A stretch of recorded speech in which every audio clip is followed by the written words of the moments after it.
Hello বন্ধুরা, আমি সৈকত চলে এসেছি আবার একটা নতুন ভিডিও নিয়ে। আর আজকে আমার বিষয় হচ্ছে প্রি টিজার রিভিউ। তো আমি কোনটা প্রি টিজার রিভিউ করতে চলেছি আপনারা ধরতে পেরেছেন হয়তো থাম্বনেল থেকে। তো আপকামিং ফিল্ম যেটা চলতে চলেছে শ্রাবন্তীর, এটা একটা বিশেষ টার্নিং পয়েন্ট হতে পারে। শ্রাবন্তীর জন্য। কারণ কি, এই ফিল্মটা একটা ঐতিহাসিক সিনেমা। এটা আমাদের বাংলার ইমোশন জড়িয়ে আছে এবং আমরা অনেকেই জানি, হয়তো অনেকে জানি না, দেবী চৌধুরী রানী এই নিয়ে একটা বাংলা সিরিয়াল হয়েছে, ধারাবাহিক হয়েছে টিভির পর্দায়। কিন্তু প্রথমবার কোনো ঐতিহাসিক বায়োপিক মুভিস হতে চলেছে বাংলা, পশ্চিমবাংলাতে এবং গোটা ভারতবর্ষে। আর এটা ফিল্মটা আমি যতটুকু জানছি নাকি অনেক ভাষায় ডাবিং হবে।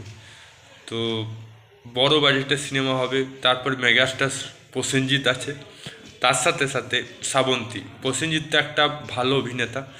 এখানে শ্রাবন্তী না পারবে শুধুমাত্র যে কেরিয়ারে সফলতা পাবে শুধু তাই নয়, প্রসেনজিতের মতন বড় মাপের শিল্পীর সাথে অনেক কিছু জানা, অনেক কিছু শেখার সুযোগ পাবে।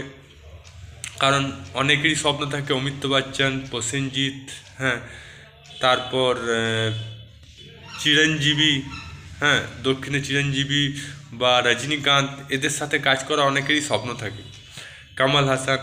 তো প্রসেনজিতের মতন একটা বড় তারকা, যার বাংলা ফিল্ম ইন্ডাস্ট্রি প্রায় 40 বছর ধরে সেবা করছে, তার সাথে কাজ করার সুযোগ পাচ্ছে। এটা একটা বড় উপলব্ধি শ্রাবন্তী। দ্বিতীয় উপলব্ধি হবে, শ্রাবন্তীর কাছে একটা কামব্যাক করার সুযোগ থাকবে বাংলা ফিল্ম ইন্ডাস্ট্রিতে। অনেক দিন ধরে সে পিছনে চলে গেছে।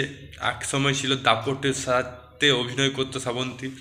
এখন এখানে একটা সুযোগ আছে। শুভশ্রী অনেকটা এগিয়ে গেছে অভিনয়ের দিক থেকে। কোয়েল, শুভশ্রীর পর শ্রাবন্তী একটা সুযোগ রয়েছে একটা ভালো প্রজেক্টের কাজ করার, একটা ভালো ওভারকাম করার, নিজেকে অভিনেত্রী তুলে ধরা। আমার মনে হয় এটা একটা বিশাল বড় চ্যালেঞ্জিং। এবং আর যা টিজার দেখলাম, টিজারে ওই 10-15 সেকেন্ড টিজারে যা দেখলাম, তাকে অনেক পরিশ্রম করতে হয়েছে। অস্ত্র শস্ত্র নিয়ে করা চারটিখানে ব্যাপার নয়, এবং প্রচণ্ড পরিমাণে তাকে স্ট্রাগল করতে হয়েছে। এবং এই স্ট্রাগলের মূল্য কি দেবে সেটা তো এখন অনেক দেরি। জানুয়ারি, ফেব্রুয়ারি, মার্চ, এপ্রিল, মে মাসে এই ফিল্মটা বেরোচ্ছে। পিছাতেও পারে, আবার এগিয়ে যেতেও পারে, সেটা সময় বলবে। আপনার মতামত কি সেটা কমেন্ট বক্সে লিখে জানান। কি শ্রাবন্তী কি পারবে ওভারকাম করতে এই ফিল্মের সাহায্যে এবং বাংলা ফিল্মে একটা নতুন জোয়ার এনে দেবে? সেটা কমেন্ট বক্সে এখনই লিখুন। আর যদি ভিডিওটা ভালো লাগে তো লাইক করুন, চ্যানেল নতুন তাহলে সাবস্ক্রাইব অল বাটনটি প্রেস করুন। আবার দেখা হবে নতুন কোনো ভিডিও নিয়ে। ততক্ষণ জয় হিন্দ, জয় ভারত, ভালো থাকো, সুস্থ থাকো।